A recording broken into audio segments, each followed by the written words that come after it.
As politicians in Western governments are too busy going after each other, normal people across the world are fighting back against big government and globalism.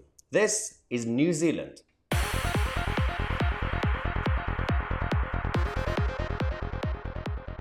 Right, let's take a quick break from the Westminster bubble gossip and all the fights and everything else that's going on a daily basis, and not just in Westminster, but also in Washington, D.C., in Berlin, and everywhere else. Brussels, that's another beauty, in the words of Donald J. Trump.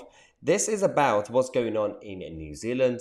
The trigger was actually, it started in the Netherlands a few months ago and reached Germany and many other places, Italy also. This is now about what's going on right now across the country in New Zealand. The farmers are fighting back against big government and the net zero militant ultra hard agenda. The problem with when you have an idea to help the environment, that's one thing. But when it comes to centralization of powers and people dictating policies from the top and coming up with arbitrary targets that are not even realistic to be met. Right now, for example, in certain countries, most places, they want to hit the net zero target by 2030. Now, some of the mainstream politicians in the United Kingdom have decided to negotiate that target and say, well, we're going to aim for 2050. Okay, sure, but it doesn't really solve the problems, because what's happening now is not just the eco-activists, but also big green lobby money that's going around convincing all these politicians and governments to push for change of lifestyle and businesses and everything else. Farmers are under attack right now across the world. This is the footage that we have from New Zealand. Protesters continue to fight back.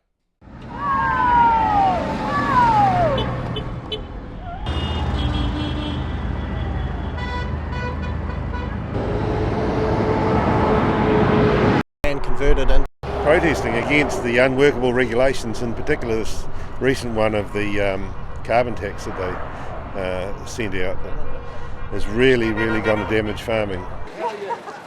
We're supporting New Zealand farmers. The government's throwing too many taxes at them, and it's absolutely going to destroy our community.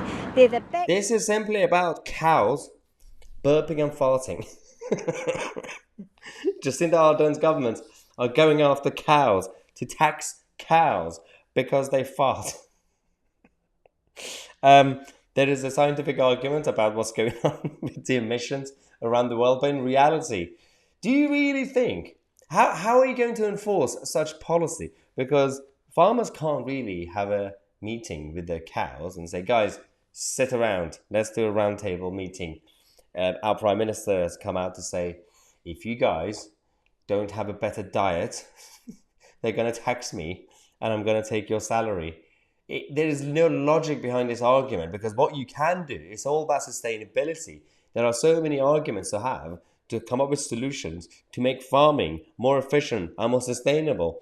On the one hand, you've got half of the eco-militants who want to just eliminate and abolish farming, and the others, the hippie ones like Jeremy Corbyn, want to basically keep farming but not animals.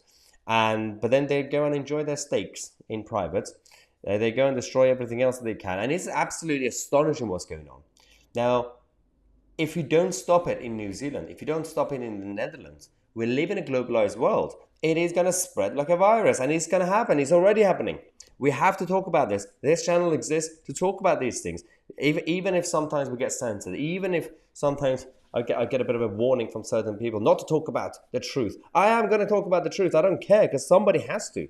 And with your support, we will continue to do this on a daily basis. It's not just about what's going on in Westminster, in the Tory party or the Labour party. We're going to be talking about everything else around the world as well. Some people are not happy. Say, Maya, why are you talking about Italy? Why are you talking about New Zealand? Or why are you talking about Iran? Well, we do live in a globalized world. What happens somewhere else will happen here if we are not careful. We need to not just learn from history, but learn about geography, because certain things will have a domino effect. We have to fight for freedom for all people in the world. We're going to take a quick break. We're going to come back. Speaking of globalized world, we're going to be talking about the banking system in this country which again is similar to the rest of the Western world. And the problems with this model, subscribe to the channel, are Maya, Tousi, and we are the media.